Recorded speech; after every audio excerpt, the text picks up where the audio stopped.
Hello, hello, hi, gigpreneur. What is going on? Welcome. Happy Friday. In hopes that you squeezed more out of your day than the day squeezed out of you.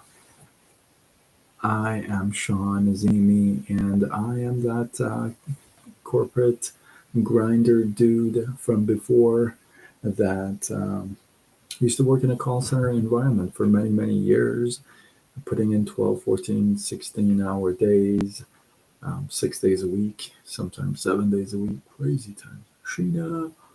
Until my pancreas quit on me and left me unemployable with nothing to fall back on. And that sucked. And, yeah, to say the least. And so I got redirected to this whole online space, this whole gig economy. And now I help folks to start a side gig online. And we grow it using social media. If that resonates with you, if you've been thinking about it, serious or curious, you're like, I got to get something going on and tap into this market. If you would, drop the word side gig in the comments. I got you. I got you. I'll get back with you after this live. And be prepared to have that conversation, por favor. So, as you're joining me live, let me know where you are tuning in from. We are live on Facebook, Instagram, TikTok, and YouTube. Show. If you are here, drop a comment so I can see. Otherwise, I will not be able to see what's going on. So, let's talk about tonight's topic, overthinking. Yeah. I had to think and rethink about the topic tonight. Anyway, overthinking. I cannot possibly be the only one who is guilty of overthinking. Henry, what's up? Henry, I sent you a connection request, but where's the love, my man? Anyway, I cannot be the only one who is guilty of overthinking. And I'm a Virgo. I know sometimes that doesn't make sense, but I was born September 5th. So we're known for like analyzing and overanalyzing and thinking and overthinking. So on top of everything else. So I don't like admitting it, but I am definitely guilty of at times to overthink things through. Although when it comes to business decisions,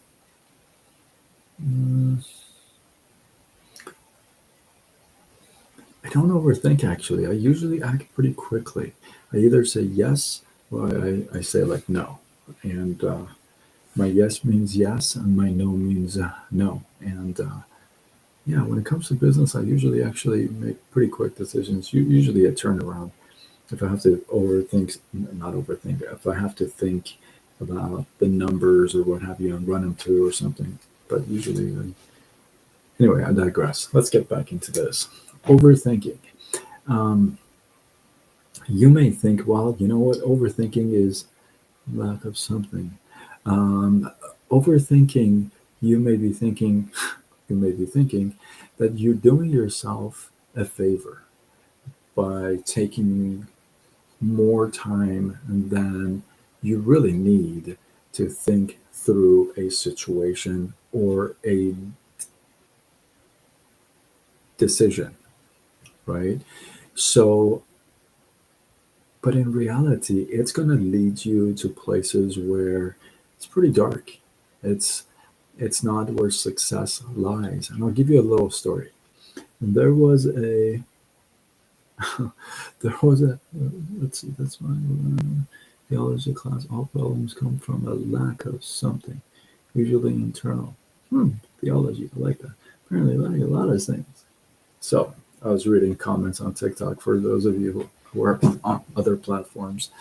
Anyway, let me give you a little story. There was a king a while back. There was a king, and this king had this really rough dream one night. In this dream, he dreamed that there was a dark shadow over him, and it felt really cold, um, like a stone cold in his dream. It was so real to him in the dream that he woke up with a cold sweat and a fear on his face.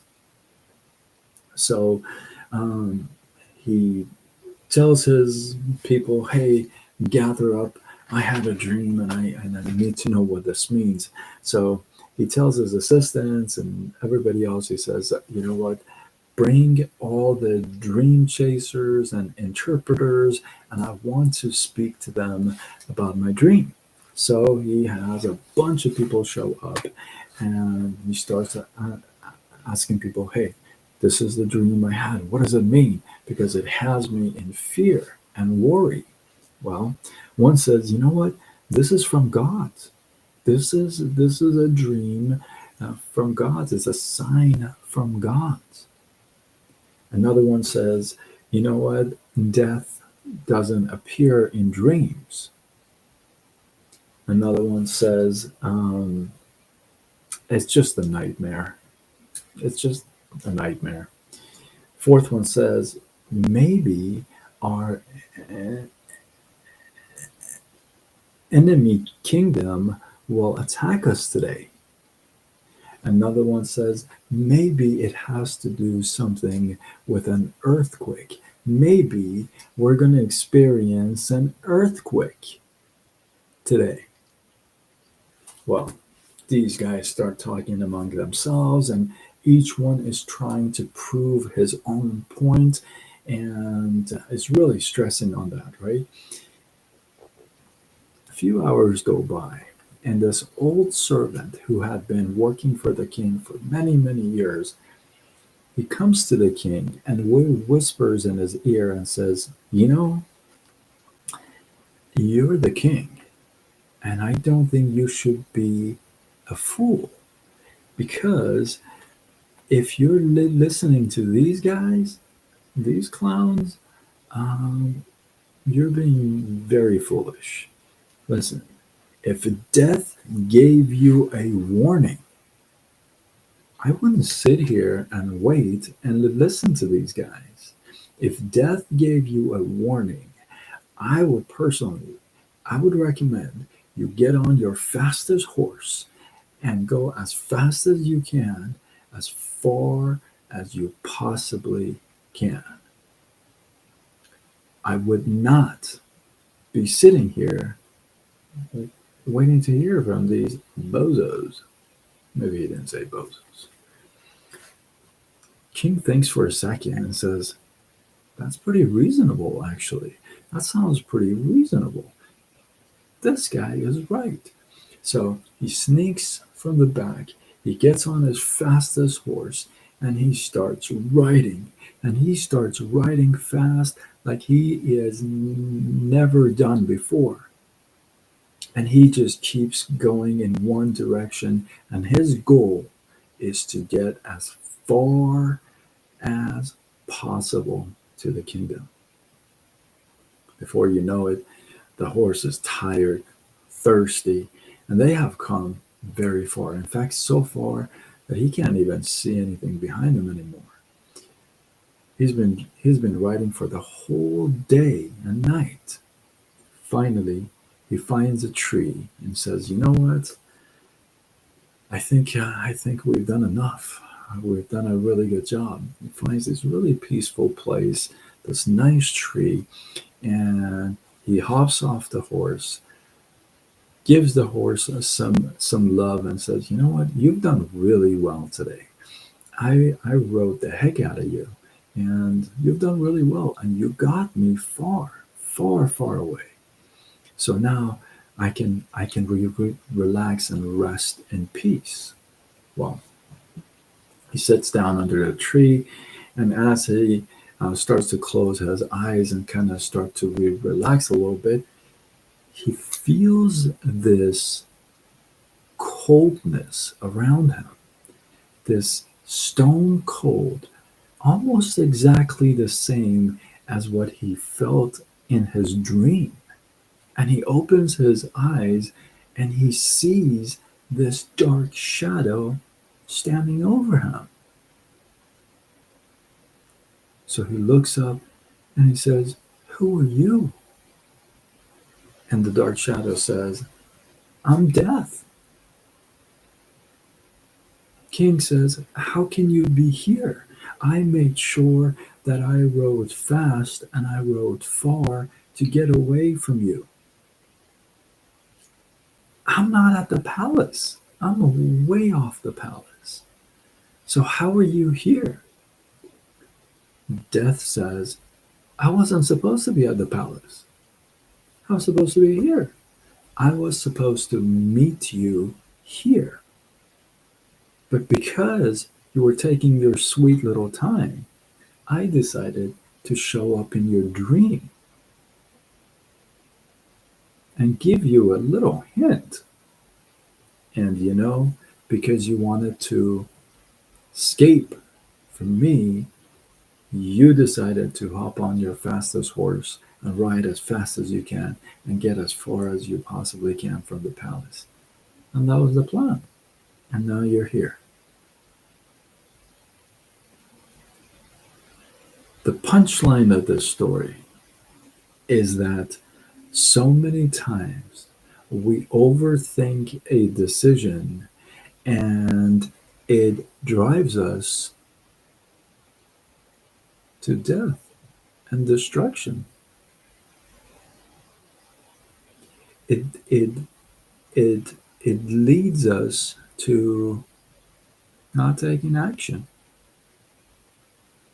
And it leads us not to starting that side gig. It leads us to not going to the gym, working out, being healthy. Overthinking will lead you to a dark place. You think you're getting far away from trouble, but in fact, what you're doing, you're actually walking yourself into trouble. Because what happens is that your mind, your subconscious mind, is designed to protect you. And it doesn't know good from bad. That's a feeling. So it wants to protect you from anything that's foreign. So when you think about a business opportunity that is not in line with what you've done, or you want to go to the gym and it's something you haven't done, or you want to start reading a book and it's something you haven't done. Well, because you haven't done it and it's foreign to your mind constantly tries to protect you. Well, how does it protect you? It can't send you an army, can't have a bodyguard. So what it does, it gives you counter ideas to make you overthink and doubt it. That's how you protect it. That's why when you say, "I'll think about it," you want to buy something, you want to start some, you want to, here, I'll go here. Let's say you and I talk and I share with you how you can start your side gig online. Okay. And you say, "Well, sounds great. I'll think about it." Okay. Well, what happens is that you go to think about, and what happens, your subconscious mind kicks in and it gives you all these thoughts against moving forward with a side gig. Why? Because it's foreign. It's something you haven't done, something you haven't seen, something you haven't entertained. So therefore, it's protecting you. That's why when you talk to people who have had their moms, their dads, their parents, and grandparents in a network marketing company, if you would, right? When you talk to them, the mind doesn't say, let me think about it. Oh, that's not for me. That's not what it says. Why? Because it's not foreign to them. So just because you think you came up with a reason that this is not a fit for you, that doesn't mean you have superpowers. It means you allowed your subconscious to take over and make that decision for you. That's what that means. I know some of you may not like it, but it's the truth. It's the truth. You know you got to do something that you haven't done because obviously what you have done hasn't worked. Right here, right? So your mind is going to make you overthink. It's going to go in overwork mode. And it's going to come up with all these things. This and this, and you haven't done this, and you can't do any videos, and you shouldn't do any videos, and what would people think? And when you get that no, it's embarrassing, and people will judge you. And you got all these things that come up, and you're like, oh, you know what? That one sounds the best to me, so I'm going to go with that one. I don't know how to sell. I'm not a good salesperson. I'll go with that one. Why? Because that sounds good to you out of the choices your subconscious gives you. And this is a powerful point, you guys, because once you can tame, they call it taming your mind, right? Once you can tame your mind, imagine the things you can do, right? Now, this happens in all aspects, right? In all aspects. So when you're faced with a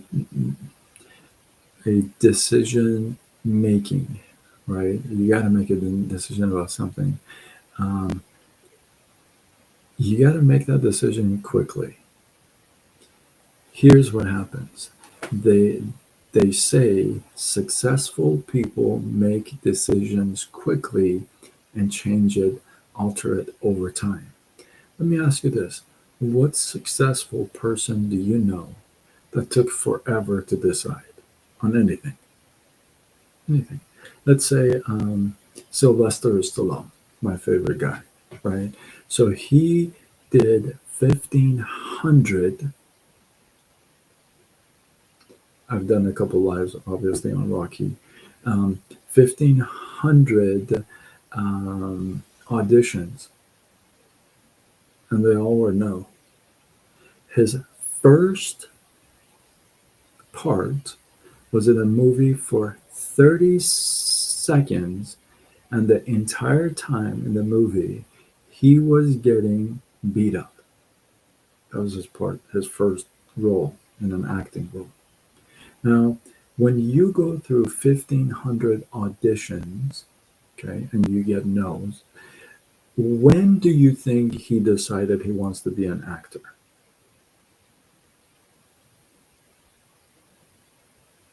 Do you think that he took forever to decide, you know what, I think I'm going to, or do you think he decided to be an actor before even getting an audition, like his first one? What person do you know who is successful that took forever to make a decision? What person? Do you think Steve Jobs said, I don't know, maybe I'll do computers one day, or maybe, I don't know, maybe I'll do computers and then phones or something. I don't know, maybe I will. Or do you think he made a decision and then went after it? What person do you know who is successful and took forever to decide?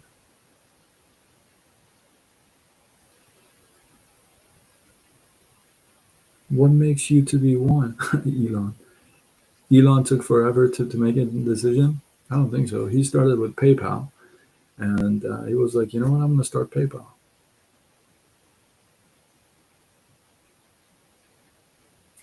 They just make decisions quickly, and they change it, alter it over time. Now, here you are. Let me go think about it. Okay. Remember, overthinking is not going to lead you to success.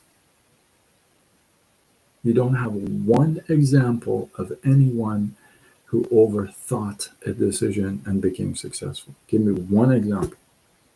Oh, wait. You're like, this guy took forever to decide and he's successful. Okay, let me see. Give me a name.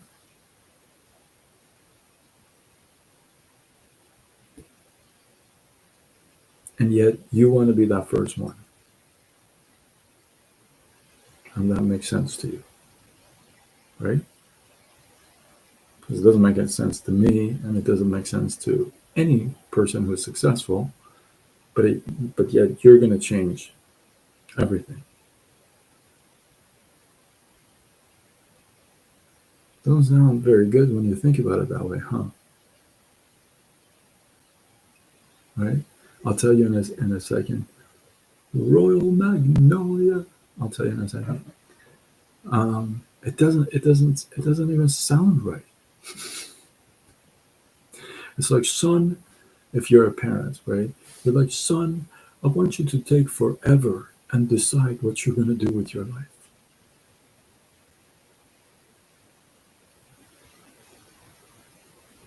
Said no parent ever. They're like, you better figure this out quick. And yet, here you are trying to change all status around the planet Earth because you are going to go think about it. And then, that literally makes no sense when you dissect it. You tell everybody else you want to go think about it, and yet you tell everyone around you, including your kids, you better make a decision. But yet, here you are, overthinking and over.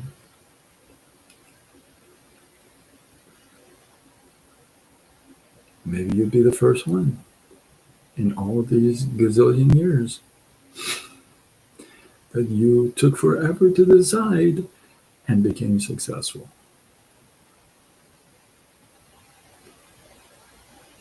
Don't do it.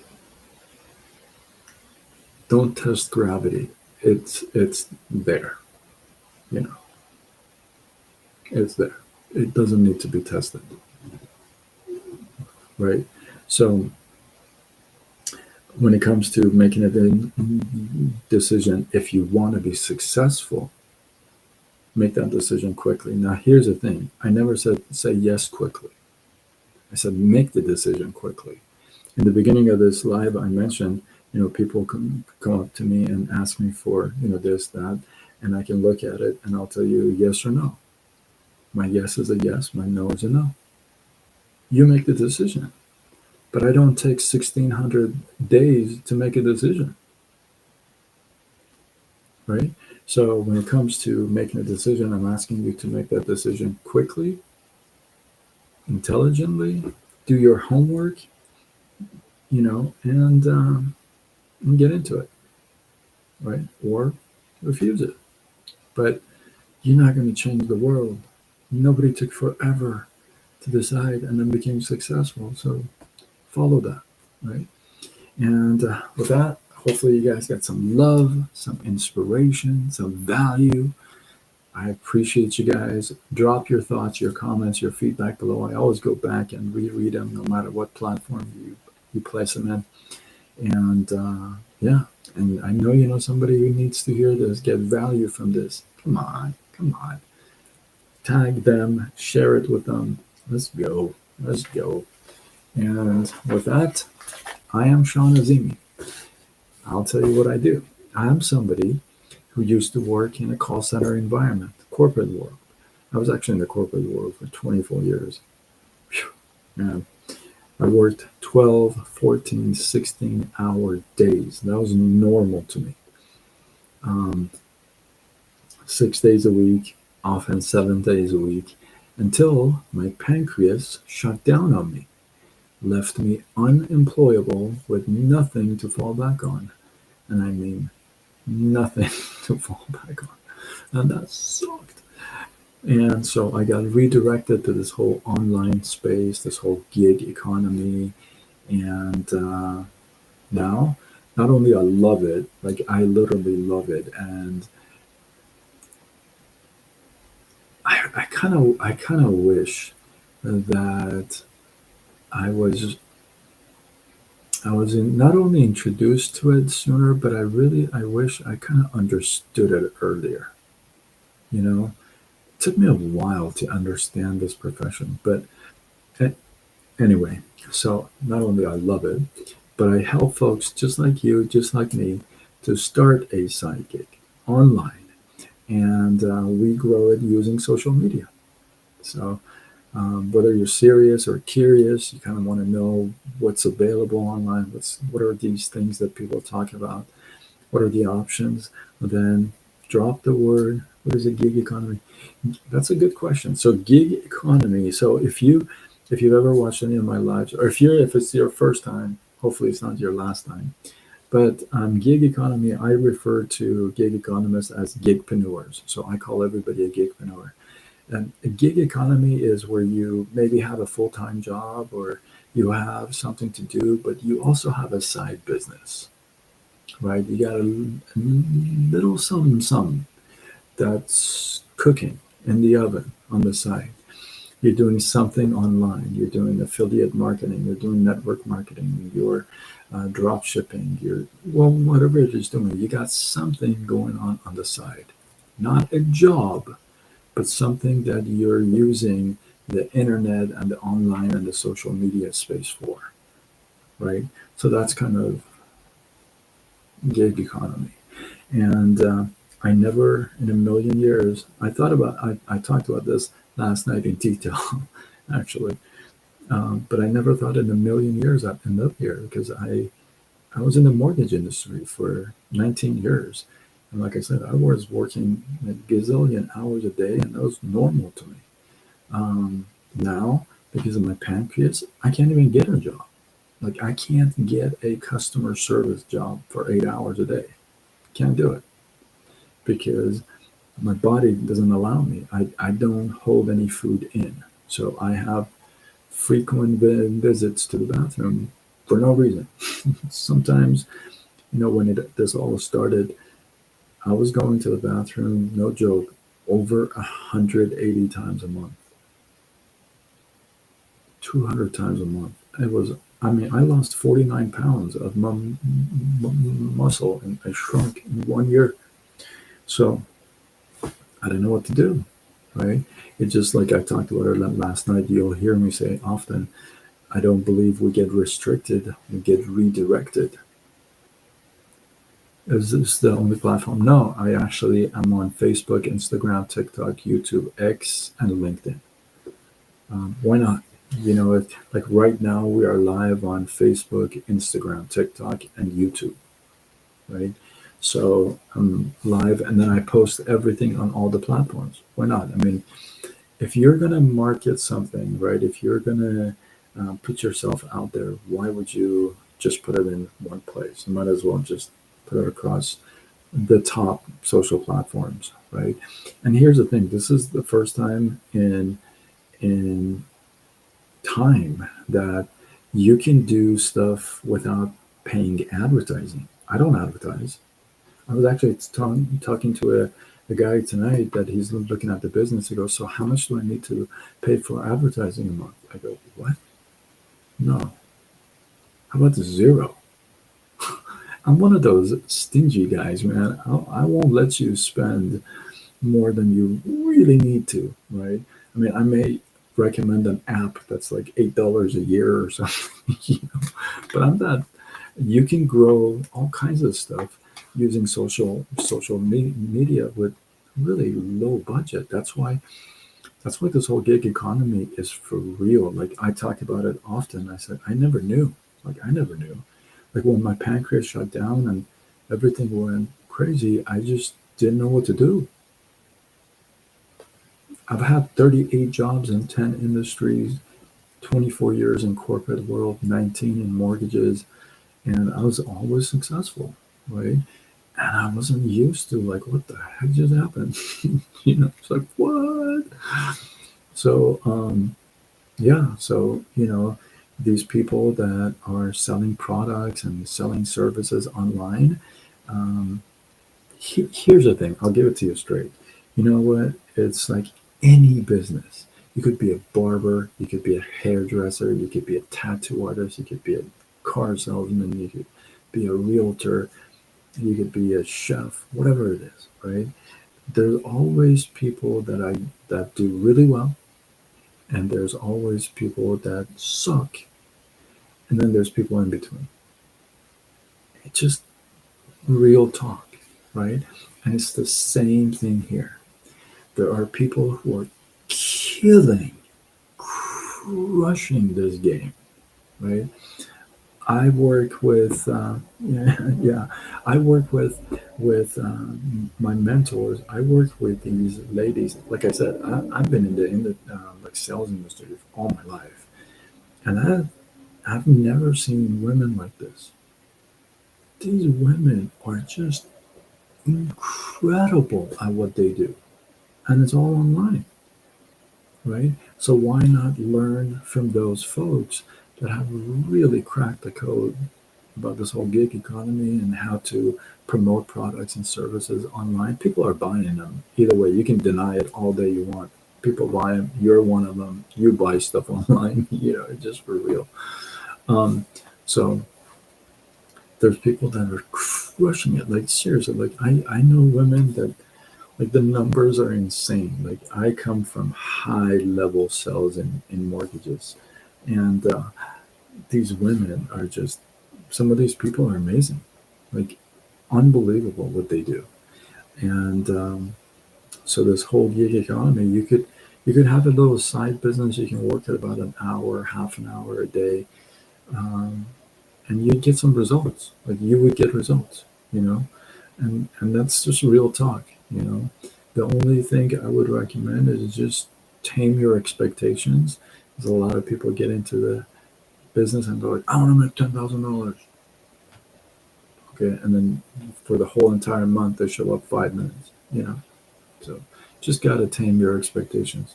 But other than that, it's for real. Like there's people making a ton, there's people who suck, and there's people in between, and there's people who are growing, right? And that's what we're doing. So hopefully that's a long answer to your question. So hopefully that helped a little bit. But yeah, so I help people start a side gig online, and I don't leave you like hanging. We do it together. We use social media and just rock and roll. So if you're curious or serious, you know, I have a 9-minute clip that I can send you that will give you an idea of the terminology and the stuff you hear about the online space, like the affiliate marketing, network marketing, MLM, all this stuff. So it gives you an idea of what they are. And then you and I can chat afterwards about what I do, how I do, who I do it with, and all that good stuff. So if you're open to that, whether you're watching this now, you're on now, or you watch this replay sometime later, you can drop the word side gig in the comments, and I'll get back with you. And be prepared to have that conversation. Like, don't be a ghost. Like, when I set you up, it's funny. It's funny. But yeah, so it's for real. And I'll leave you with this. I really, truly, truly believe this is an answer for a lot of us if we take it and just run with it. I feel like this is an answer for a lot of us. And, you know, I know it definitely is for me. Like, what else am I going to do? Right? So you learn. Some people go to a school and get recertified and become an accountant and this and that. Well, the good thing is here, like my mentor used to say, you could be from Yale or jail. It doesn't matter. As long as you're 18, you can rock. So with that, yes. If you are interested, though, you can drop the word side gig, and I'll get back with you. And yeah, so with that, remember, overthinking. We talked about overthinking. Don't overthink it. It's a 9-minute video. You make it. You make it a decision. you know.